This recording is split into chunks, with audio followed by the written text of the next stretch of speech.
Assalamualaikum warahmatullahi wabarakatuh. Alhamdulillah. Wassalatu wassalamu ala Rasulillah wa ala alihi wa ashabihi wa mawalah la haula wa la quwata illa billahil aliyil azim. Sobat sewot yang dirahmati Allah dan disayangi Rasulullah Shallallahu alaihi wasallam. Allahu akbar, Allahu akbar, Allahu akbar walillahil ham. Selamat Idul Adha semuanya. Dan kita tetap akan membahas soal politik khususnya di Jakarta ya. Karena Jakarta sekarang tuh lagi rame-ramenya dan semua kandidat calon ya yang diprediksi akan menjadi calon entah calon gubernurnya atau calon wakil gubernurnya. Ini di hari Lebaran adalah momentum bagaimana menyampaikan kondisi mereka masing-masing di depan kamera untuk kemudian bisa dinilai oleh warga Jakarta. Akan sangat kontras siapa yang sudah terbiasa halal bihalal dengan masyarakat ketika hari Lebaran. Kemudian juga siapa yang kemudian hanya menggunakan momentum Idul Adha tahun ini hanya sebagai jembatan pencitraan untuk meraih harapan yang diinginkan, bukan substansi kemudian ada di hajat hidup orang banyak. Nah, Sobat Sewot, oke, kita akan mulai dari partai politik yang hampir pasti mengusung Mas Anies Rashid Baswedan, yakni ada PDI Perjuangan. Salah satunya begitu ya. Kenapa? Why? Gitu. Nah, pertama, PDI Perjuangan ini sadar betul bahwa selama kontra dengan Anies Baswedan tahun 2017 sampai 2024, PDI Perjuangan kehilangan 13 kursi di DPRD DKI Jakarta. Nah, selama 2 kali pemilu, bayangin Sobat Sewot, pemilu 2019 pun juga pemilu 2024.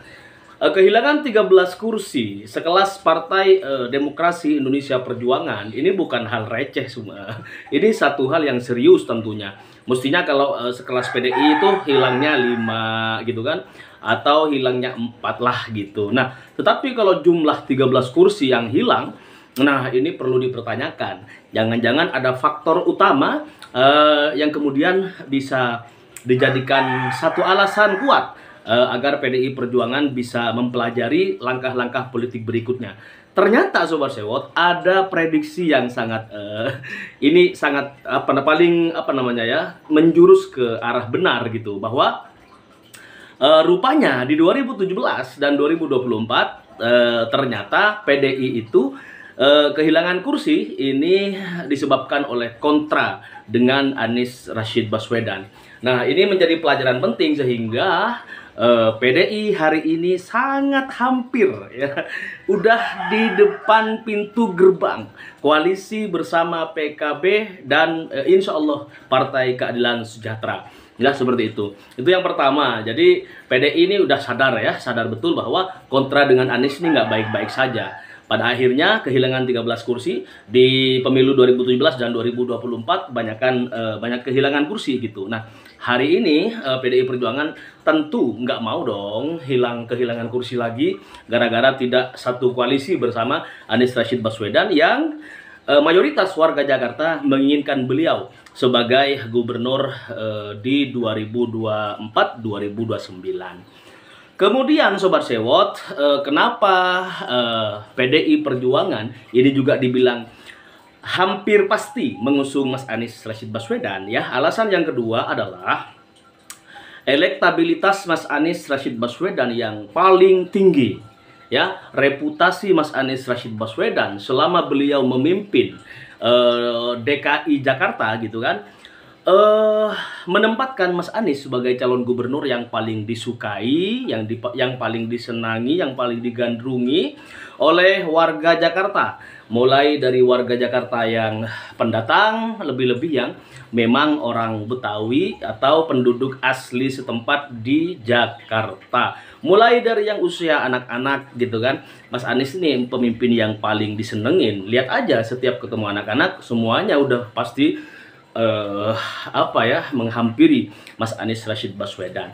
Jadi Mas Anies tidak hanya disukai oleh elit politik yang sadar bahwa perubahan itu harus segera dilakukan untuk Indonesia yang selamat dari oligarki, Indonesia yang selamat dari eh apa namanya ya, Cinaisme gitu. Nah, oleh karenanya Sobat Sewot, sekali lagi bahwa Mas Anies ini reputasinya sangat bagus ketika memimpin Jakarta. Bahkan Mas Anies menjadi satu-satunya pemimpin gubernur di DKI Jakarta yang masuk ke relung hati anak muda, masuk ke relung hati lintas agama, masuk ke relung hati emak-emak, apalagi masuk ke relung hati teman-teman yang ada di Jakarta yang sejauh ini apa namanya ya, bersikukuh untuk misalnya nggak mau dibimbing oleh pemimpinnya. Tetapi Mas Anies ini pintunya terbuka lebar.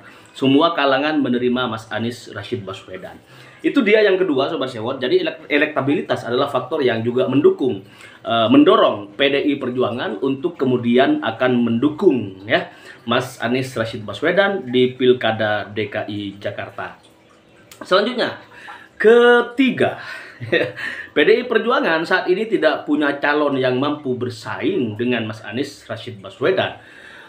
Fakta ini, Sobat Sewot, bisa kita cek melalui hasil-hasil survei. Ya, kalau hasil-hasil survei, lembaga-lembaga survei itu mau jujur secara terang-terangan, nggak ada apa, jangan kasih ampun meskipun misalnya ada pemodal, ada sponsor di belakangnya gitu, harus ngomong sejujurnya hasil survei gitu, maka PDI Perjuangan hari ini tidak ada kader di dalamnya yang mampu menyaingi elektabilitas, akseptabilitas, dan juga popularitas Mas Anies Rashid Baswedan di Jakarta. Pun ada di Jakarta itu ada PDI Perjuangan punya calon semisal kader ya, yang bisa dicalonkan barangkali misalnya seperti Bang Ahok gitu, Basuki Cahayapurnama, ada juga mantan perwira TNI misalnya Bang Andika yang viral di mana-mana. Tetapi sekali lagi untuk urusan Jakarta adalah bagaimana PDI Perjuangan harus setidaknya punya kader yang mampu bersaing minimal gitu. Tapi setelah dicek and recheck, rasa-rasanya belum ada kader PDI yang kemudian apa ya, mampu bersaing secara intelektual, bersaing secara gagasan, bersaing secara perolehan apa namanya ya, penghargaan, bersaing secara latar belakang positif di saat memimpin Jakarta, bersaing secara disukai dan nggak disukai, bersaing secara voters, apakah ini voters lebih voters dari Mas Anies Baswedan gitu kan, belum ada. Jadi itu alasan ketiga kenapa PDI harus segera memutuskan diri untuk mendukung Mas Anies Rashid Baswedan, karena teman-teman kader PDI ini hari ini belum punya calon yang dipandang akan mampu menyaingi semua hal terkait Mas Anies Rashid Baswedan. Faktanya juga saya sudah bilang tadi, silahkan dicek di hasil-hasil survei ya, mau head to head, mau single, mau fight segala macam, dan hal-hal lain lah, mau soal dibawa isu agama segala macam, diserang dengan isu agama segala macam, itu Mas Anies masih unggul di atas semua kader PDI Perjuangan di DKI Jakarta. Kemudian Sobat Sewot, alasan keempat adalah bahwa bagi PDI Perjuangan, Mas Anies adalah antitesa Jokowi. Sejak awal Jokowi itu selalu dianggap kader yang membanggakan, tetapi pada akhirnya Jokowi hari ini dianggap kader yang membangkang dan telah meninggalkan luka begitu dalam bagi para kader PDI Perjuangan. Nah, khususnya bagi Ibu Megawati Soekarno Putri, Ketua Umum PDI Perjuangan, ya. Apa yang dilakukan Jokowi di Pilpres 2024 lalu tak mudah untuk dilupakan oleh seluruh kader PDI Perjuangan, lebih-lebih Ketua Umum Ibu Megawati Soekarno Putri. Nah, ini luka yang sangat borok sekali gitu, luka politik yang sangat kejam sekali, luka politik yang sangat mewabah ya.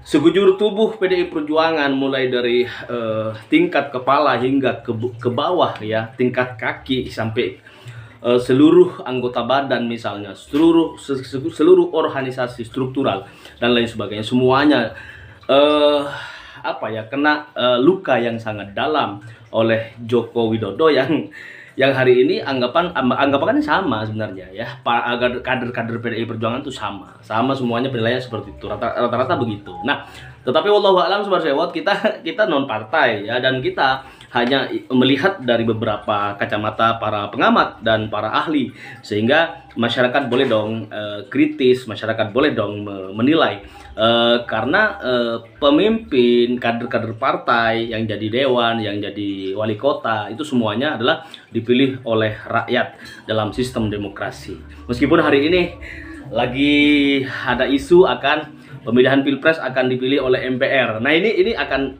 panas juga nanti di ke depan gitu, beberapa hari ke depan Sobat Sewot. Nah, jadi tidak ada celah dan alasan rasional bagi PDI Perjuangan untuk mengusung calon selain Mas Anies Rashid Baswedan.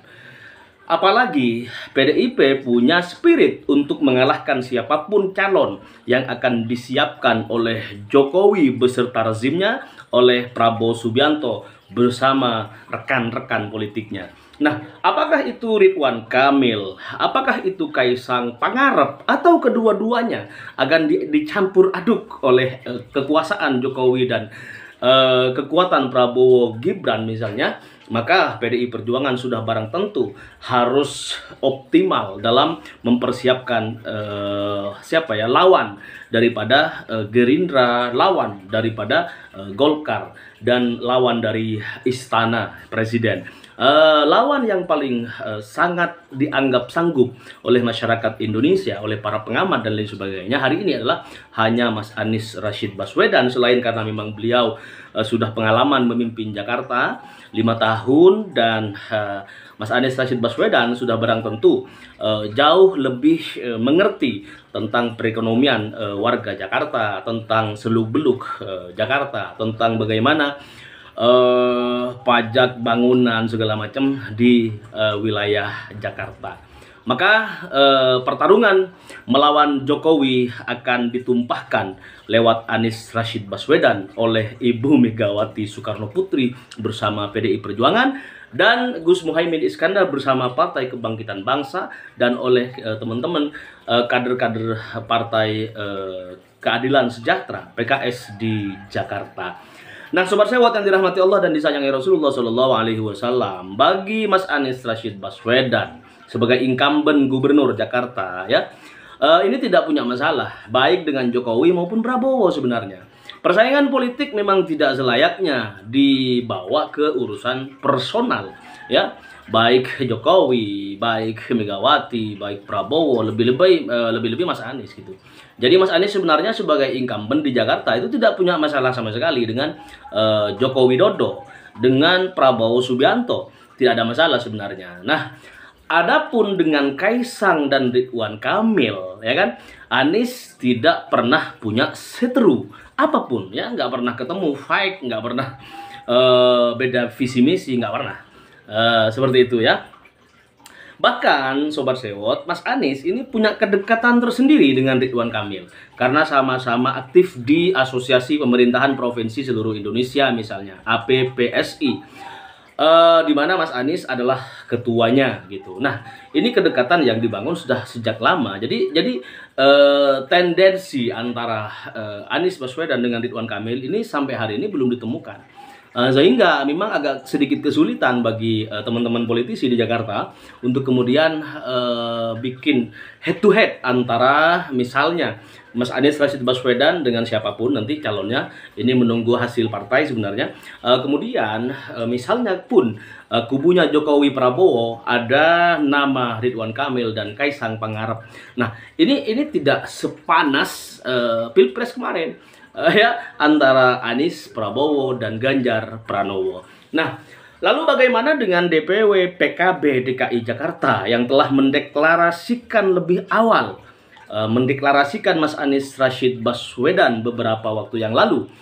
Nah, dukungan ini Sobat Sewot sangat serius karena suara dan jumlah kursi DPRD PKB itu naik di Jakarta sebagai kotel efek dari Anies Muhaimin Nyapres kemarin. itu disadari betul oleh Partai Kebangkitan Bangsa dan sebagai sebuah komitmen dan rasa syukur dari DPP PKB gitu. Nah, tentu akan menunggu keputusan DPP PKB juga ini. Apakah DPP Partai Kebangkitan Bangsa tahan ketika mendapat tawaran dari istana untuk melepas Anies, atau deklarasi ini justru akan jadi alat tawar DPP PKB kepada pemerintah yang akan datang. Publik sedang menunggu isu hangat, panas, seru, dan luar biasa ini. Seperti itu Sobat Sewot. Nah, koalisi PDI Perjuangan dan PKB ini sebenarnya sudah cukup syarat untuk mengusung Mas Anies Rashid Baswedan. PDI Perjuangan punya 15 kursi dan Partai Kebangkitan Bangsa punya 10 kursi. Total menjadi 25 kursi.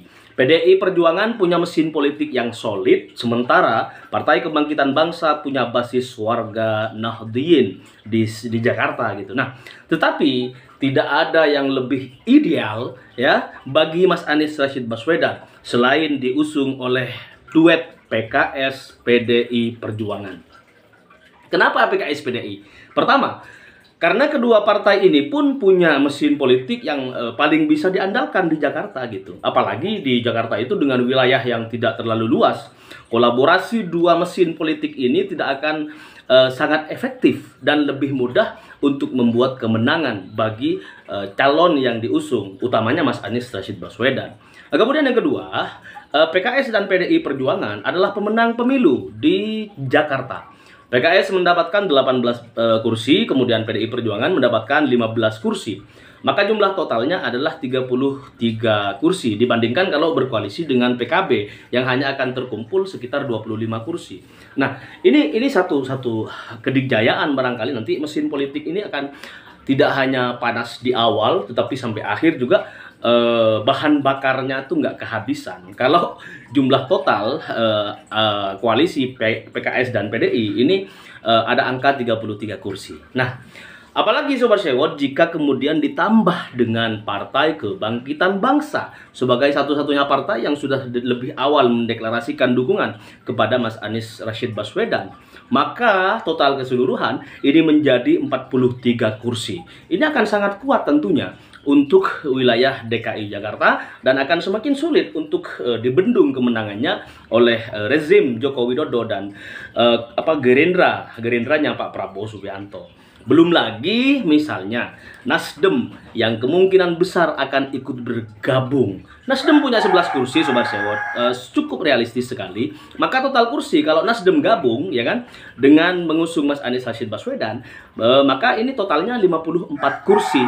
Maka 54 kursi ini menjadi mayoritas di Dewan gitu, Dewan Perwakilan Rakyat Provinsi DKI Jakarta. Maka udah barang tentu setiap keputusan kebijakan publik yang akan diambil oleh Mas Anies Rashid Baswedan dengan komposisi 54 kursi, maka kemungkinan besar Mas Anies ini akan menjalankan amanah di Jakarta dengan sangat disiplin dan cepat. Akselerasinya tuh lain dibandingkan dengan kalau kemudian kursinya tidak mayoritas di DPR gitu. Nah, oleh karenanya Sobat Sewot dengan diusung oleh PKS, PDI Perjuangan, Partai Kebangkitan Bangsa, Nasdem misalnya, maka posisi Mas Anies Rashid Baswedan ini akan sangat kuat.